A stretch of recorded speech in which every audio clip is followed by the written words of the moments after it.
I found that nothing in life is worthwhile unless you take risks. Nothing.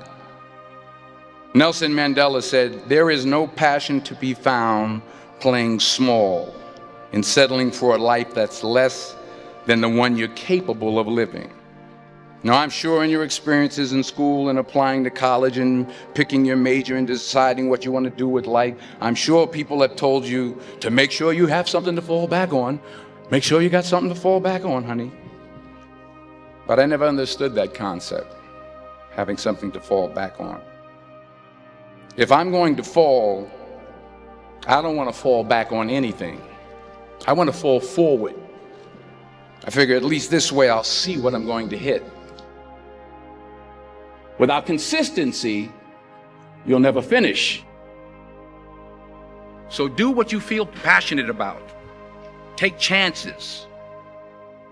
Don't be afraid to fail. There's an old IQ test, was 9 dots, and you had to draw 5 lines with a pencil within these 9 dots without lifting the pencil.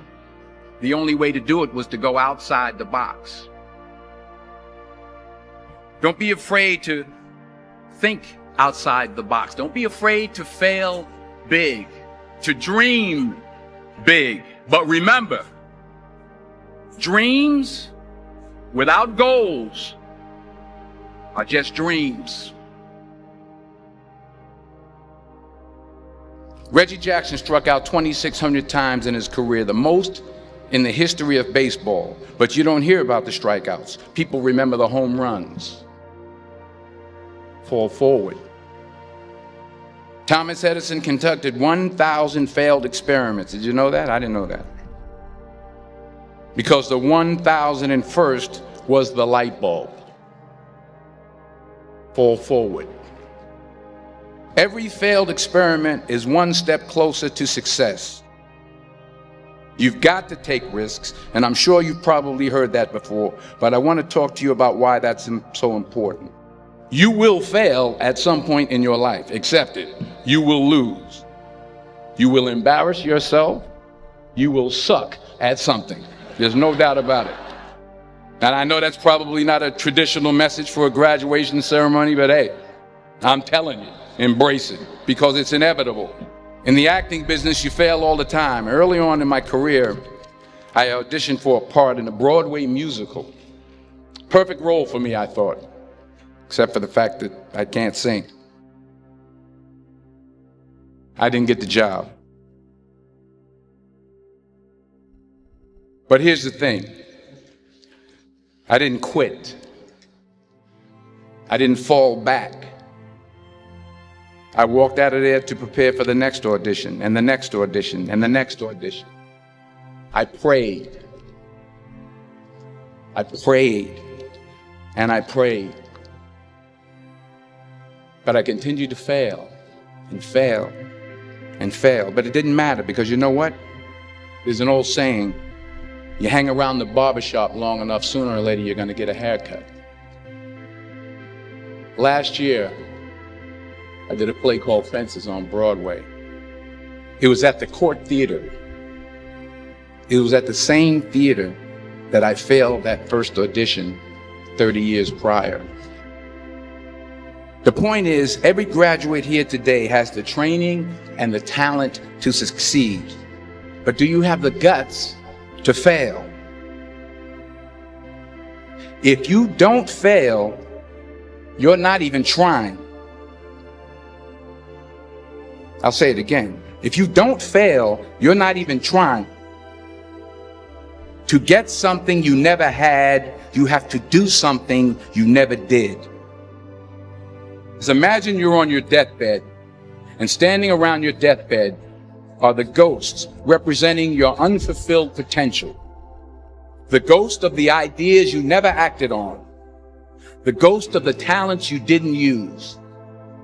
And they're standing around your bed, angry, disappointed, and upset. They say, we came to you because you could have brought us to life, they say. And now we have to go to the grave together. So I ask you today, how many ghosts are going to be around your bed when your time comes? I just got back from South Africa. It's a beautiful country, but there are places there with terrible poverty that need help.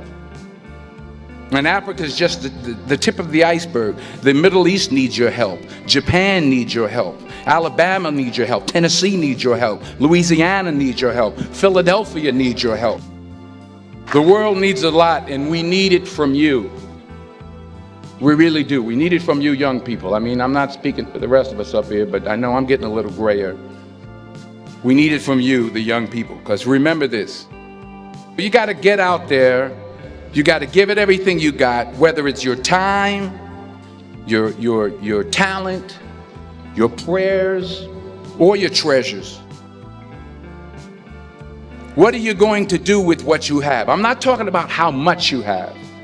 Some of you are business majors. Some of you are theologians, nurses, sociologists. Some of you have money. Some of you have patience. Some of you have kindness. Some of you have love. Some of you have the gift of long suffering. Whatever it is, whatever your gift is, what are you going to do with what you have? All right, now here's my last point about failure. Sometimes it's the best way to figure out where you're going. Your life will never be a straight path. I began at Fordham University as a pre-med student. I took a course called cardiac morphogenesis. I couldn't read it, I couldn't say it, I sure couldn't pass it. So then I decided to go into pre-law, then journalism. And with no academic focus, my grades took off in their own direction. I was a 1.8 GPA, and the university very politely suggested that it might be better to take some time off. I was 20 years old. I was at my lowest point. And then one day, and I remember the exact day, March 27th, 1975, I was helping my mother in her beauty shop. My mother owned a beauty shop up in Mount Vernon. And there was this older woman who was considered one of the elders in the town. And I didn't know her personally, but I was looking in the mirror, and every time I looked at the mirror, I could see her behind me, and she was staring at me. She just kept looking at me. Every time I looked at her, she kept giving me these strange looks. So she finally took the dryer off her head and she said something I'll never forget. She said, "Young boy, I have a prophecy, a spiritual prophecy."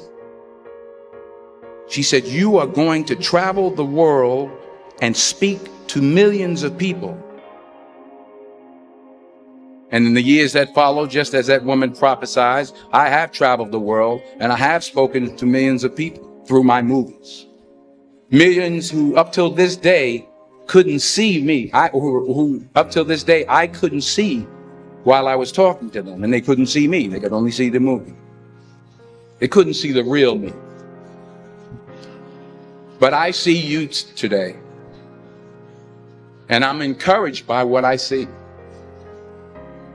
And I'm strengthened by what I see. Because taking risk is not just about going for a job. It's also about knowing what you know and what you don't know. It's about being open to people and to ideas. The chances you take, the people you meet, the people you love, the faith that you have, that's what's going to define you. Never be discouraged. Never hold back. Give everything you got. And when you fall throughout life, remember this: fall forward.